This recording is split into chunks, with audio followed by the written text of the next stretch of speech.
96년생 25살 이석준입니다. 전 여자친구 집에 찾아가 어머니와 남동생에게 흉기를 휘두른 보복살인 및 살인미수 피의자입니다. 그에게 적용된 혐의만 7개입니다. 징조는 있었습니다. 범행 나흘 전 여자친구의 아버지는 딸이 감금됐다며 경찰에 신고했습니다. 경찰은 피해 여성으로부터 이석준에게 성폭력 피해를 당했다는 진술까지 확보했습니다. 하지만 거기까지였습니다. 전 여자친구는 경찰의 신변보호 대상자가 됐지만 정작 이석준은 소환 조사 한 번 받지 않았습니다. 참 그게 시작이었는지도 모릅니다.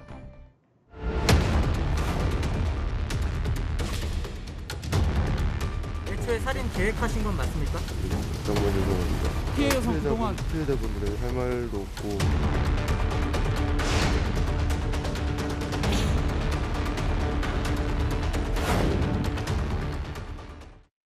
네, 사건 얘기부터 해보겠습니다. 피해자 입장에서는 기가 막힐 노릇이지만 우발적 범행이라고 계속 주장하고 있죠. 네, 이석준이 뭐라고 했는지부터 좀 더 들어보죠. 예.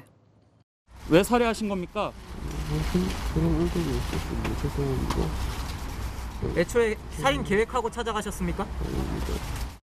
사건이 일어난 건 지난 10일 오후 2시쯤입니다. 서울 송파구 전 여자친구의 집에 찾아가서 집에 있던 어머니와 남동생에게 흉기를 휘두른 사건인데 저희 취재 과정에서 우발적 범행이었다는 이석준의 주장을 뒤집을 만한 단서가 네, 포착됐습니다. 어떤 단서들이 나왔습니까? 네, 범행 현장을 찾을 당시 이석준은 범행에 사용된 흉기 말고도 여러 가지 범행 도구를 준비했습니다.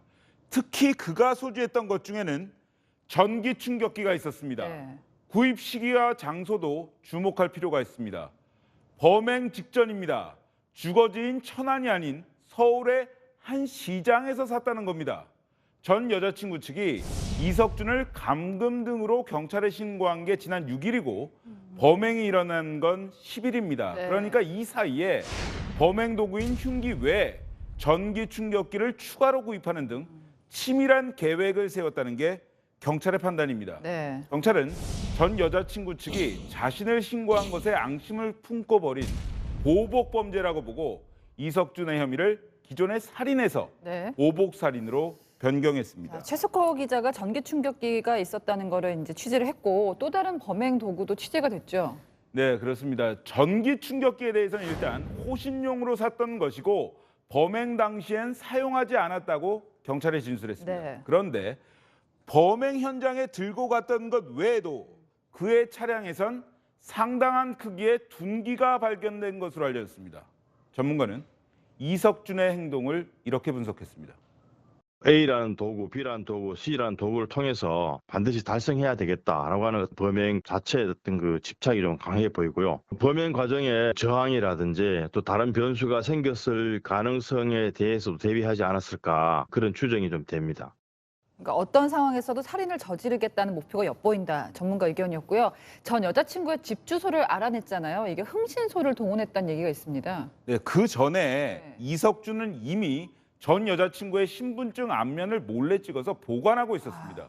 이를 바탕으로 범행 이틀 전에도 전 여자친구의 집으로 추정되는 곳에 갔는데 네. 그곳에 살지 않는다는 사실을 확인하고는 흥신소에 주소 확인을 의뢰했던 겁니다. 예.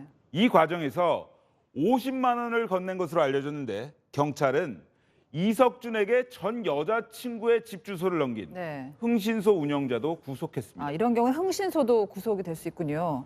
개인정보가 강력범죄에 악용된 거잖아요. 근데 이렇게 하는 일이 왕왕 있는 건가요? 네, 구속된 흥신소 운영자는 지난 1년 반 동안 이석준 같은 의뢰인들에게 최소 57명의 개인정보를 넘겼다고 합니다.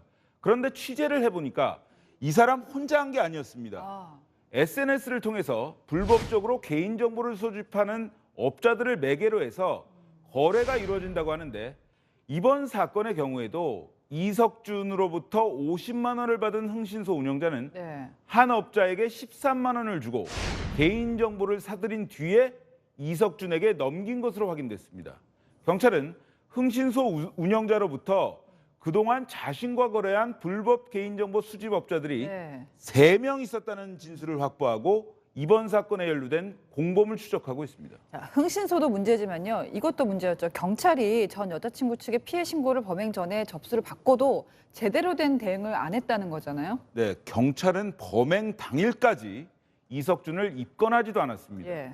피의자인 이석준이 경찰의 임의동행에 순순히 응했고 휴대전화도 제출을 했기 때문에 증거인멸이나 도주 우려가 없다고 보고 체포하지 않았다는 게 경찰의 해명입니다. 네. 하지만 신고 접수 나흘 뒤에 전 여자친구의 가족들은 증거인멸이나 도주 우려가 없다던 이석준에 의해 희생됐습니다. 네, 결국 경찰청장이 이번에도 사과를 했습니다. 사건을 보도해서만 경찰청장이 사과하는 모습 여러 번 봤는데 사과만 하는 것은 필요가 없겠습니다. 사건을 보다 최석호 기자였습니다.